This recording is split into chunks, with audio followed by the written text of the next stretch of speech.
கனடாவின் டொரண்டோ நகரில் போலீசாரால் தவறான முறையில் தண்டு பணம் விதிக்கப்பட்ட பெண் ஒருவர் தனியாக போராடி நீதிமன்றத்தில் மாபெரும் வெற்றி ஒன்றை ஈட்டியுள்ளார். தொண்டு நிறுவனம் ஒன்றின் பணிப்பாளராக கடமையாற்றும் 62 வயதுடைய வஸ்தி அண்டர்சன் கடந்த ஆண்டு ஏப்ரல் மாதம் தனது காரில் பயணித்துக் கொண்டிருந்த போது போலீசாரால் நிறுத்தப்பட்டார். சமிஞ்சையில் காரை நிறுத்தாமல் சென்றதாக கூறி உபீந்தர் சிங் என்ற போலீஸ் அதிகாரி தண்டப்பணம் எழுத தொடங்கினார்.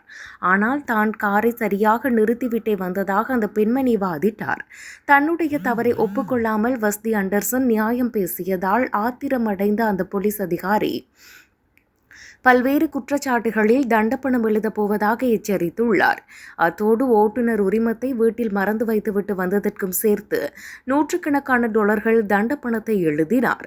மேலும் தனது உத்தியோகபூர்வ குறிப்பேட்டில் அந்த பெண்ணை முரட்டுத்தனமான பெண் என்றும் பதிவிட்டார். இதனை பார்த்தபோது எனக்கு அதிர்ச்சியாக இருந்தது. அந்த அதிகாரியின் பக்கச்சார்பான குணம் இதிலேயே தெரிகின்றது என வஸ்தி அண்டர்சன் வேதனை தெரிவித்தார்.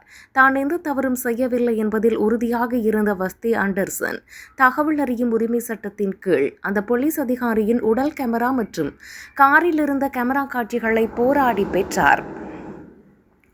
அதிர்ச்சியூட்டும் விதமாக போலீசாரின் சொந்த கேமரா காட்சிகளிலேயே அந்த பெண்மணி வீதி சந்தியில் காரை முறைப்படி நிறுத்தியது தெளிவாக பதிவாகியிருந்தது. இந்த ஆதாரங்களை அண்மையில் போக்குவரத்து நீதிமன்றத்தில் அவர்